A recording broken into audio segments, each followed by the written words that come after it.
Hello friends, welcome back to the chapter of the solar system. Friends, अभी तक हमने इस चैप्टर में सन की स्ट्रक्चर और उसकी लेयर्स के बारे में और उसकी लेयर्स के डिफरेंट फंक्शंस के बारे में पढ़ा। तो अब हम आगे प्रोसीड करेंगे द सोलर सिस्टम के चैप्टर में। और इस चैप्टर से हम शुरू करेंगे सारे डिफरेंट प्लैनेट्स की नेचर के बारे में, उसको पढ़ने उसके बारे में डिफरेंट डिफरेंट जो भी जानकारियाँ अवेलेबल हैं वो उनके बारे में पढ़ेंगे। और एक एक करके हम सारे प्लैनेट्स की स्टडी करेंगे। तो फ्रेंड्स, फर्स्ट ऑफ ऑल जान लेते हैं कि डिफरेंट प्लैनेट्स की एक्सिस ऑफ रोटेशन के बारे में। The axis of rotation of planets, all planets except Venus and Uranus rotate on their axis in an anti-clockwise direction. So on all these, like on the earth, the sun rises in the east and sets in the west. तो कहने का मतलब ये हुआ कि जो Venus और Uranus हैं, सिर्फ ये वीनस और ये यूरेनस, सिर्फ ये अपनी बाकी की प्लैनेट्स की उल्टी दिशा में घूमते हैं। ये क्लॉकवाइज घूमते हैं तो बाकी सारे एंटी क्लॉकवाइज घूम रहे हैं अराउंड देयर ओन एक्सिस। और इसके कारण जो सन का सनराइज और सनसेट है वो सभी प्लैनेट्स में सनराइज ईस्ट में होता है और सनसेट वेस्ट में होता है। लेकिन इन दो प्लैनेट्स में ये दिशा क्योंकि घूमते उल्टे हैं, इसलिए वेस्ट में सनराइज होता है और ईस्ट में सनसेट होता है। Venus and Uranus rotate in a clockwise direction, and as a result, on these two planets, the sun rises in the west and sets in the east. तो ये हम जैसे एक फिगर है, इसमें हम देख सकते हैं कि ये सन है, तो ये सबसे पहला प्लैनेट जो है मरकरी, और ये इसकी एक्सिस सिर्फ 2 डिग्री टिल्टेड है, ऑलमोस्ट वर्टिकल। वीनस की ऑलमोस्ट 180 डिग्री घूमी हुई है, 177 डिग्री, तो इसकी इसलिए एक्सिस ऑफ रोटेशन भी उल्टा हो चुकी है। अर्थ की रोटेशन एक्सिस टिल्टेड है अराउंड 23.5 डिग्री, मार्स की 25 डिग्री, जुपिटर की ओनली 3 डिग्री, सैटर्न की 26 डिग्री, यूरेनस की 97 डिग्री। ये तो बिल्कुल ही परपेंडिकुलर सॉर्ट ऑफ हो गया है, और इसकी घूमने की एक्सिस बिल्कुल ही एक लेटी दिशा में हो गई है, बाकी की फिर भी वर्टिकल एक्सिस में है। नेपच्यून की 29.6 डिग्री। ये आपके याद रखने के लिए नहीं है, सिर्फ ये आइडिया लेने के लिए है कि कौन सा प्लैनेट किस दिशा में घूम रहा है, एंटी क्लॉकवाइज या क्लॉकवाइज, और उसका सनराइज और सनसेट जो है उसी के रिलेशन में कैसा नजर आता है हमें। तो फ्रेंड्स, एक रफ क्लासिफिकेशन बनाई गई है जो कि हाँ सारे प्लैनेट्स को 2 क्लासेस में डिवाइड करती है, the inner planets and outer planets. This is inner and outer कैसे डिवाइड किया कि according to their orbits in which the planets revolve around the sun. So according to their orbits, planets fall into 2 classes, the inner planets और terrestrial planets, in which there are Mercury, Venus, Earth and Mars planets. These are Earth-like planets. तो ये Earth-like planets बोला जाता है इनको, which are relatively small. Earth is largest of all these 4. ये relatively small होते हैं बाकी बाहर वाले planet से। Low mass है इनका, Earth is the heaviest of these. High densities है इनकी, solid iron cores हैं। डेंसिटी हाई, कितनी हाई कि 4000 से 5500 किलोग्राम पर मीटर क्यूब तक की इनकी डेंसिटीज हैं। Composed primarily of Rocky material with solid surfaces. तो ये जो प्लैनेट्स हैं ये सॉलिड सर्फेसेस हैं, हाई डेंसिटी वाले हैं, लेकिन मास इनका कम है और रिलेटिवली छोटे हैं। और इन चारों में से अर्थ सबसे बड़ा है और अर्थ हैवी भी है, और इनकी आयरन कोर्स हैं जो कि इनको सॉलिड बनाती हैं। फिर we come on to the outer और जोवियन और जाइंट प्लैनेट्स। इनको ये जो बाहर वाले प्लैनेट्स हैं इनमें कौन कौन से हैं? Jupiter, Saturn, Uranus and Neptune. They are Jupiter like which are large diameters 4 to 11 times the earth size. तो धरती के साइज से करीब 4 से 11 टाइम्स बड़ा इनका डायमीटर है। हाई मास है इनका 14 to 318 times the earth's mass. Low average densities, अब इनकी डेंसिटीज इतनी ज़्यादा नहीं है, साइज ज़रूर बड़ा है, मास ज़रूर ज़्यादा है, लेकिन डेंसिटीज इनकी ज़्यादा नहीं है। जैसे इनकी डेंसिटीज अगर 4000 to 5500 किलोग्राम पर मीटर क्यूब थी, तो इनकी डेंसिटीज 700 to 1700 किलोग्राम पर मीटर क्यूब ही है। And these are composed primarily of hydrogen and helium without a solid surface. इनका सरफेस सॉलिड नहीं है, हाइड्रोजन और हीलियम जैसी गैसेस से ये बने हैं, और कहीं कहीं हमें आइस भी बहुत ज़्यादा इनके अंदर मिलती है। तो ये सॉलिड ना होने के कारण इनकी डेंसिटीज कम है, लेकिन मास ज़्यादा है, बड़ा साइज है इसलिए। Jupiter is the largest and most massive planet of all the planets. तो ये तो थी एक छोटी सी नॉलेज इन सारे प्लैनेट्स के बारे में। तो अब हम धीरे धीरे करके ये सारे प्लैनेट्स पढ़ेंगे, स्टार्टिंग फ्रॉम इनर प्लैनेट्स। तो फ्रेंड्स, सबसे पहले हम जानते हैं मरकरी के बारे में। मरकरी प्लैनेट सबसे क्लोजेस्ट टू द सन है और ये सन के बहुत क्लोज ऑर्बिट कर रहा है अराउंड द सन इटसेल्फ, और इसलिए इसके ऊपर सबसे ज़्यादा हीट होती है। सन की जो सनलाइट की हीट है, हीट एनर्जी है, वो सबसे ज़्यादा ये सहता है।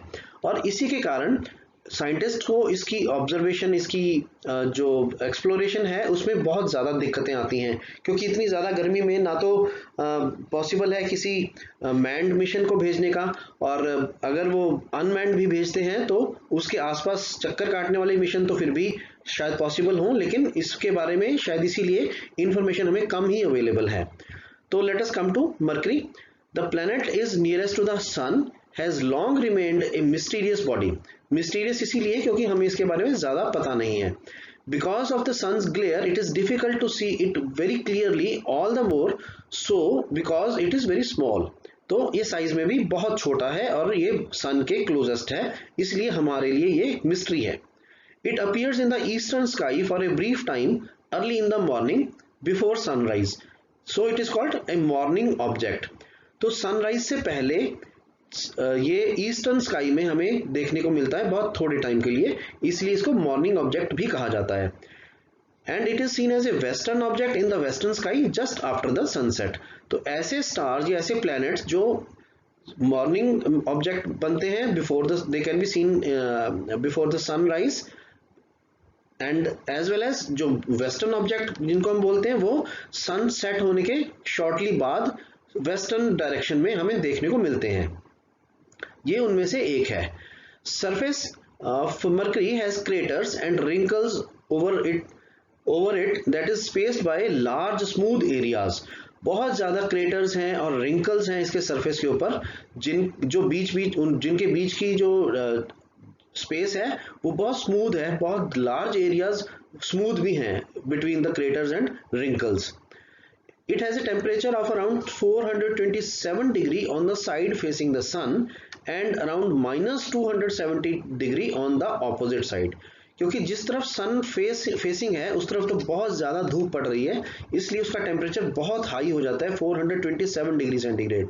लेकिन जो ऑपोजिट सरफेस है जहाँ पे धूप नहीं पड़ रही वहाँ बहुत ज़्यादा ठंड हो जाती है, तो अराउंड माइनस 270 डिग्री सेंटीग्रेड।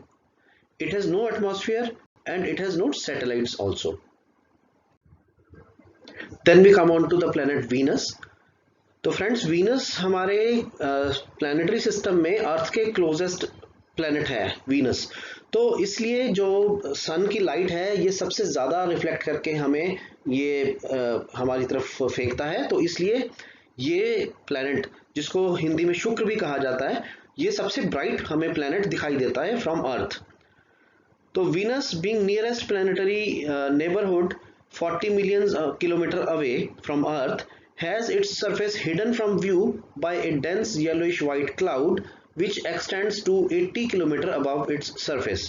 तो नियरेस्ट हमारा प्लैनेटरी नेबर है 40 मिलियन किलोमीटर्स अवे है फ्रॉम अर्थ, और इसका सरफेस जो है वो एक डेंस येलोइश वाइट क्लाउड से कवर्ड है, जो कि इसके सरफेस से 80 किलोमीटर ऊपर तक प्रेजेंट है।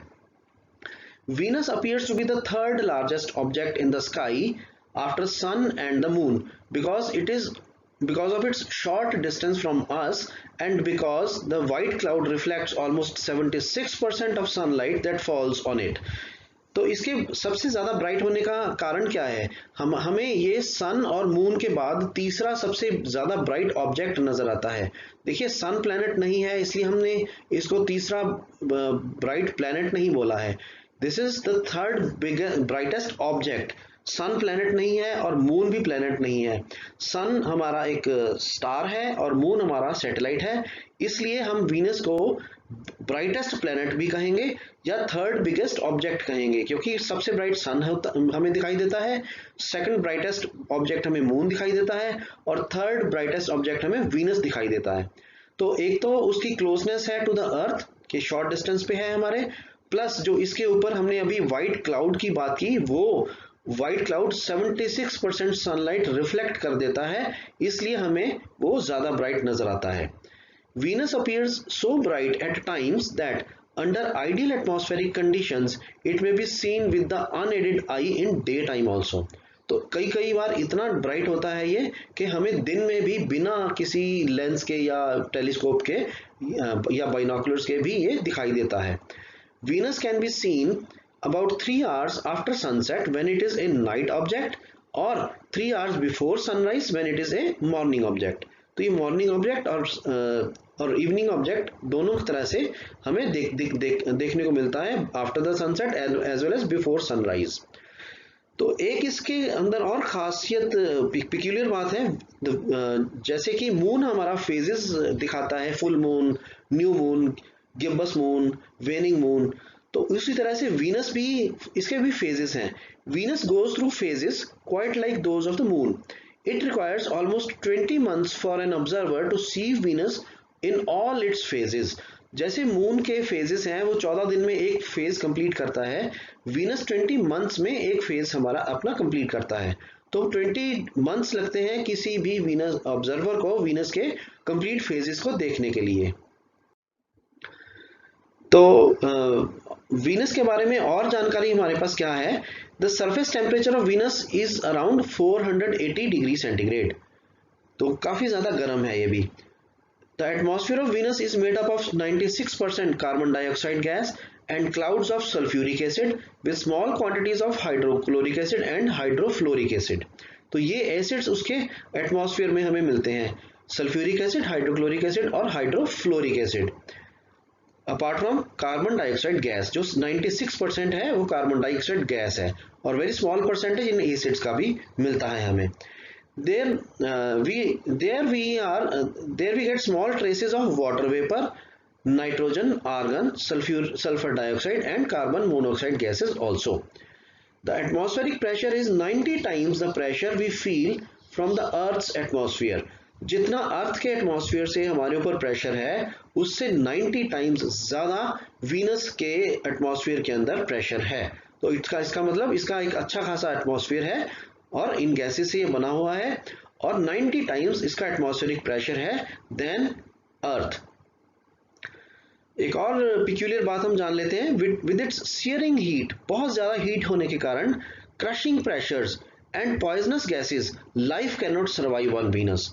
वीनस के ऊपर लाइफ पॉसिबल क्यों नहीं है, एक तो बहुत ज्यादा टेम्परेचर है अराउंड 480 डिग्री सेंटीग्रेड, बहुत ज्यादा प्रेशर है और पॉइजनस गैसेस हैं। देखिए कार्बन डाइऑक्साइड ही 96% है, तो यहाँ पे सांस लेना तो बिल्कुल मुश्किल है, पॉसिबल ही नहीं है क्योंकि ऑक्सीजन नहीं है।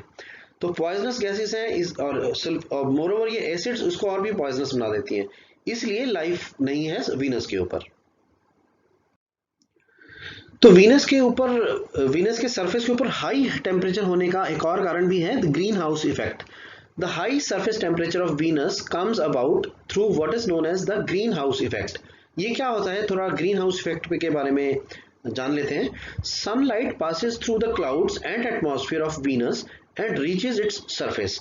The surface on being heated gives out infrared radiations. The carbon dioxide in the atmosphere of Venus does not let the infrared radiation escape out।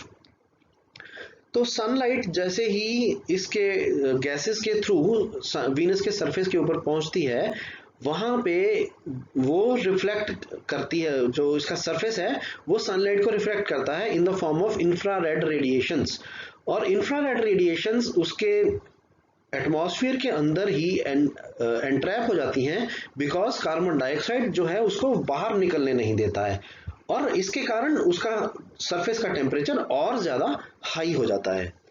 Thus, the heat of the sun is efficiently trapped with only very little being able to escape. As a result, the surface temperature rises। तो ये green house effect show होता है कि जो उसका atmosphere है gases और acids का, वो जो एंट्रैप्ड सनलाइट है और इंफ्रारेड रेडिएशंस है उसको वापस एटमॉस्फेयर के बाहर नहीं जाने देता, इसीलिए उसके वीनस के सरफेस का टेम्परेचर बहुत ज़्यादा हाई मिलता है हमें। Moderate range of temperature is required to maintain to be maintained at a place to sustain life।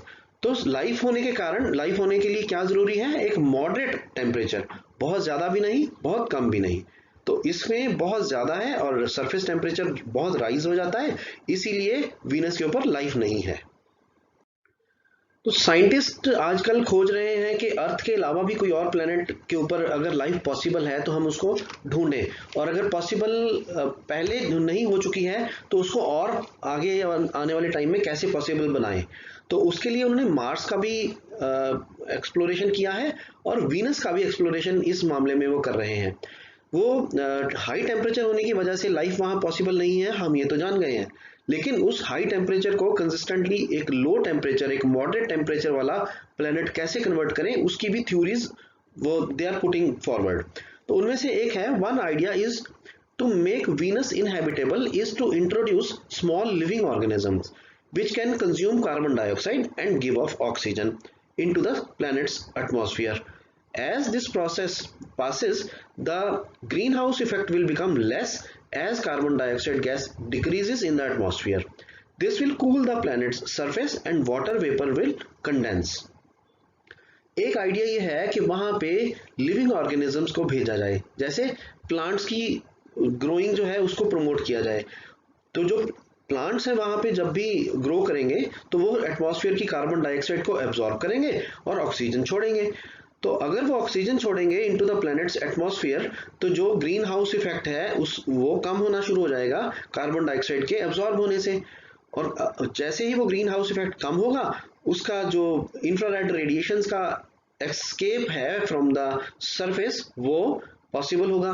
तो अगर इंफ्रारेड रेडिएशंस और रिफ्लेक्टेड सनलाइट से एनर्जी कम होगी तो हीट कम होगी और पूरे प्लेनेट का टेम्परेचर कम होने के लिए पॉसिबिलिटी बनती है। और जो उसकी हवा में नमी है, वाटर वेपर्स हैं, वो भी कंडेंस होने शुरू हो जाएंगे, नहीं तो वो स्टीम बन के बाहर के बाहर ही इवेपोरेट हो रहे हैं। As rain falls the heat retaining clouds will begin to clear. This will create a planet with an oxygen rich atmosphere and a cool temperature to sustain a variety of life forms। तो इसके बाद जैसे ही rainfall होता है तो heat retaining जो clouds हैं वो भी क्लियर होंगे, और वो क्लियर होने के बाद ऑक्सीजन रिच एटमॉस्फेयर बनेगा काफ़ी टाइम के बाद, और टेम्परेचर भी कूल होगा, तो वो शायद life forms, variety of life forms को सस्टेन करने के लिए कैपेबल हो। As per the active explorations going on, Venus may even become suitable for human beings to live। तो ये एक्सप्लोरेशन इसीलिए चल रही है कि अर्थ के अलावा भी कोई और प्लेनेट हो जिसके ऊपर लाइफ सस्टेन कर सके। Then we come on to the second planet on which exploration is being done to make possible or to explore that life is possible over there or not, that is the Mars planet, which is called the red planet। तो जानते हैं Mars के बारे में। It seems very much Earth like. There are ice caps on its poles, drifting white clouds and raging dust storms in its atmosphere. ये बहुत ज़्यादा अर्थ के लाइक ही है, अर्थ के पास में भी है। आइस कैप्स हैं इसके पोल्स के ऊपर, जो भी नॉर्थ और साउथ पोल्स हैं इसके ऊपर, वो उनके ऊपर आइस कैप्स हैं, वो आइस वहाँ पे जमी रहती है। ड्रिफ्टिंग वाइट क्लाउड्स हैं और रेजिंग डस्ट स्टॉर्म्स हैं जो चलते ही रहते हैं, डस्ट स्टॉर्म्स इसके सरफेस के ऊपर एटमॉस्फेयर में। Seasonally changing patterns occur on its red surface. There are large dark areas on its surface called maria, meaning seas. Seasons हैं वो भी पैटर्न के मुताबिक चेंज होते रहते हैं इसके रेड सरफेस के ऊपर, और जो लार्ज डार्क एरियाज हैं इसके सरफेस के ऊपर वो मारिया हैं। मारिया उनको नाम दिया गया है जिसका मतलब है सीज, कि वो इतनी डेप्थ में है कि ऐसा नजर आता है जैसे वो समुद्र का पानी हो, काफी ज्यादा डेप्थ में पानी शायद मिले। It even has a 24-hour day. Mars experiences summer and winter seasons, each of which lasts for almost 6 Earth months। जैसे कि हमारी धरती पे भी सीजन्स हैं वैसे ही यहाँ भी सीजन्स हैं, और इसका एक दिन भी हमारी दिन के बराबर है, करीब 24 आवर्स एक दिन का। और जो समर है और विंटर सीजन्स उसी हिसाब से 6-6 महीने के जैसे अर्थ में है वैसे ही यहाँ भी सीजन्स देखने को मिलती हैं। However, the planet's distance from sun causes these seasonal changes to be more extreme. तो सन से जो डिस्टेंस है अर्थ से भी ज़्यादा है, इसलिए इसकी सीजन्स जो है एक्सट्रीम होती हैं ज़्यादा। कहने का मतलब अगर गर्मी है तो अर्थ से भी बहुत ज़्यादा गर्मी है, और अगर सर्दी है तो सर्दी भी बहुत ज़्यादा है। जैसे हम अगर माने कि हम अपने देश की बात करें या गर्म से गर्म इलाकों की बात करें जो धरती के ऊपर है अभी, तो उसका टेम्परेचर करीब 50 डिग्री हो जाता है। 50 डिग्री सेंटीग्रेड बहुत ज़्यादा टेम्परेचर माना जाता है फॉर सस्टेनेबल ह्यूमन लाइफ, तो रहना मुश्किल हो जाता है।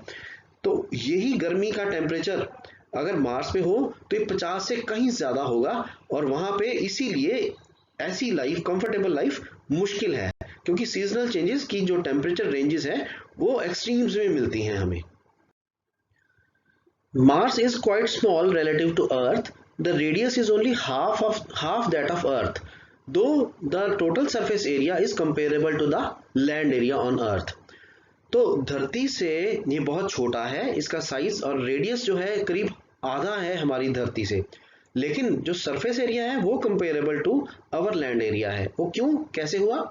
हालांकि इसका साइज छोटा है, लेकिन इसका मतलब इसके ऊपर जो सरफेस के इरेगुलरिटीज हैं, वैलीज हैं या हाइट्स हैं या माउंटेनियस एरिया है, वो ज्यादा है as compare to our Earth, इसीलिए उसका surface area comparable to Earth मिलता है हमें। It takes nearly twice as long to orbit the sun, but the length of its day and its axial tilt are very close to the Earth's. हालांकि इसका जो orbit है वो सन के आसपास ऑर्बिट करने के लिए ये डबल टाइम लेता है, करीब 2 साल का टाइम लेता है हमारी धरती से डबल, लेकिन जो इसकी लेंथ ऑफ द डे है वो करीब करीब सेम है एज कंपेयर टू अर्थ। क्यों? क्योंकि इसकी जो एक्सिस है, उसकी जो टिल्ट है वो करीब करीब अर्थ के बराबर है। देखिए अर्थ की एक्सिस करीब 23.5 डिग्री थी, तो इसका जो डे था वो 24 आवर्स लॉन्ग है। मार्स की जो एक्सिस टिल्ट है वो करीब 25 डिग्री है, ऑलमोस्ट द सेम, और इसका डे की लेंथ 24 आवर्स 39 मिनट्स है, ऑलमोस्ट द सेम। लेकिन इसका जो ईयर का डेज है, ईयर में वो 365 डेज हैं और इसके 687 डेज हैं, मतलब ऑलमोस्ट डबल टाइम में ये सन का एक चक्कर लगा रहा है।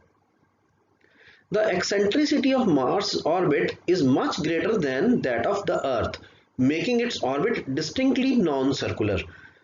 इसका कहने का मतलब ये हुआ कि जो मार्स की ऑर्बिट है उसकी एक्सेंट्रिसिटी इज मच ग्रेटर, उसका जो सेंटर है वो सन है उसके सेंटर में ज्यादा, सेंटर से बहुत ज्यादा दूर है, अर्थ से भी जितना कंपेरेबल है उससे भी ज्यादा दूर है, और इसीलिए इसकी ऑर्बिट और भी ज्यादा नॉन सर्कुलर है एज कंपेयर्ड टू अर्थ।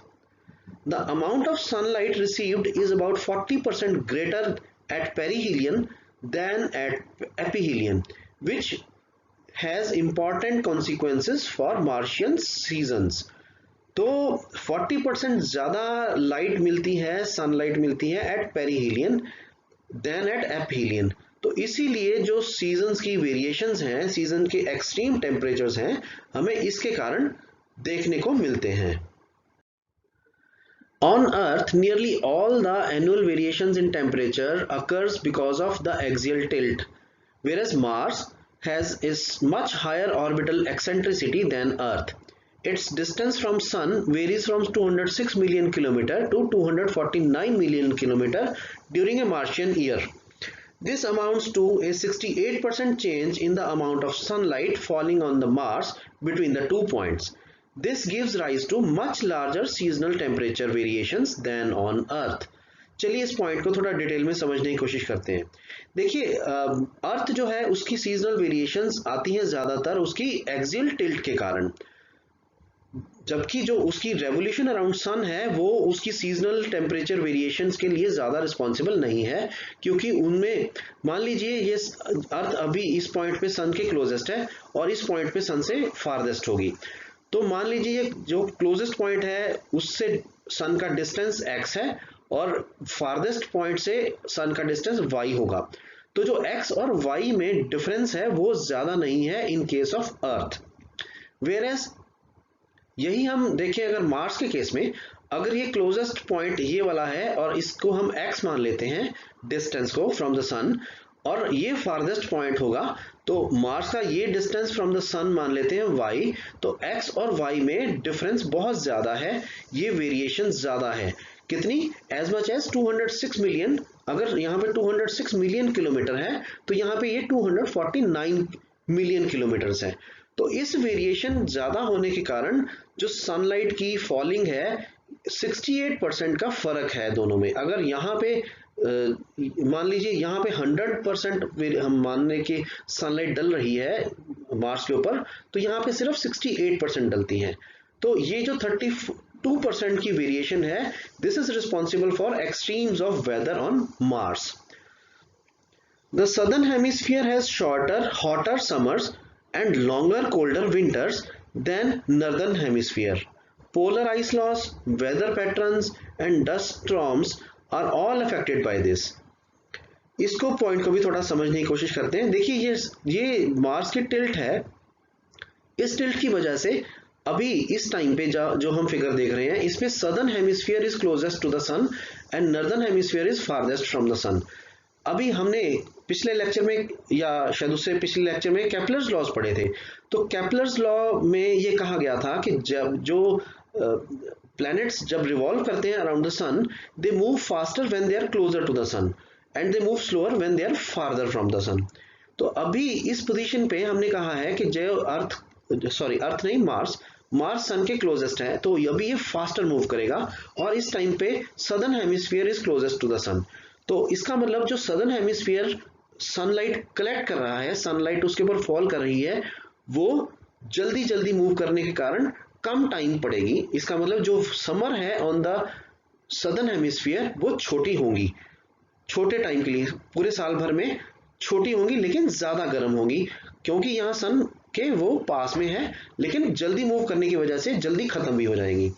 जबकि अगर हम देखें कि इस पोजीशन में जो फारदेस्ट पॉइंट होगा तब नॉर्थ पोल, नॉर्दर्न हेमिस्फीयर सन के पास में होगा, तो इन दैट केस दूरी ज्यादा होने के कारण गर्मी तो ज्यादा नहीं पड़ेगी, लेकिन गर्मी लंबी ज्यादा हो जाएगी ऑन द नॉर्दर्न हेमिस्फीयर।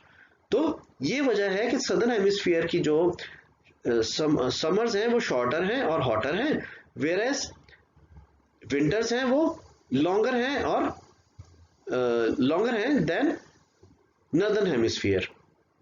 तो इसी टिल्ट की वजह से और दूरी की प्रोपोर्शन की वेरिएशन की वजह से polar ice loss, weather patterns or dust storms are also affected. Mars has enormous volcanoes. The largest volcano, Olympus Mons or Mount Olympus, is nearly 3 times as high as Mount Everest. It is not active anymore. The Martian surface has deep ridges and valleys.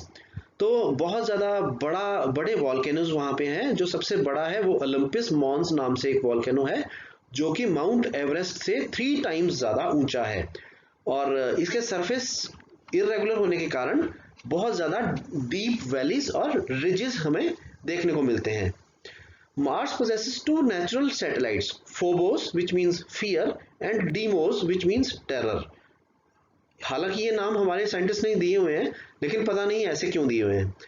Phobos, about 27 km in diameter, is about 9300 km away from the Mars. Deimos is even smaller, about 14 km in diameter. The latter is 24,000 km from the surface of Mars.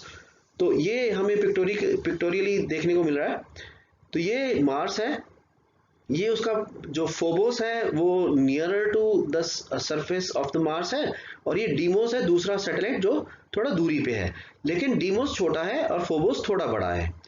Phobos actually orbits faster than the Mars rotates, so from the surface of Mars it rises in the west and sets in the east twice each Martian day. Phobos जो है Mars की rotation से भी ज्यादा तेज revolute कर रहा है around the surface of Mars. तो इसकी ज्यादा तेज रेवोल्यूशन के कारण ये मार्स के एक दिन के अंदर 2 बारी राइज और दो बारी सेट होता है। जैसे सनराइज और सन सेट होता है, वैसे ही फोबोस दो बारी देखने को सनराइज इसका फोबोस राइज होता है on the surface of Mars, and दो बार वो फोबोस सेट होता है on the surface of Mars. जो फोबोस है that is being dragged down towards Mars and will eventually crash into the surface. धीरे धीरे साल दर साल उसकी दूरी मार्स के सरफेस से कम हो रही है, और वो कोई टाइम आएगा जब वो मार्स के सरफेस के ऊपर क्रैश कर जाएगा। The atmospheric pressure on Mars is very low. It is comparable to what is on Earth at a height of 32 km from the sea level. Thus, Mars has very thin atmosphere. It is made up of 95% carbon dioxide. The rest is nitrogen, argon, and a small amount of water vapor. Tiny amounts of hydrogen, oxygen, and ozone have also been detected. Though Martian surface has clouds of frozen water, carbon dioxide, and of reddish dust, it does not contain enough gases to trap sun's heat. This makes Mars a very cold planet. The surface temperature may rise to 21 degrees centigrade or 27 degrees centigrade near its equator, but at night this temperature drops to minus 84 degrees centigrade. तो जो atmosphere है Mars का वो बहुत लो है, atmospheric pressure कम है और atmosphere काफ़ी थिन है। इतना थिन है कि जितना हमें धरती का मिलता है अराउंड 32 किलोमीटर सी लेवल के ऊपर जाने के बाद।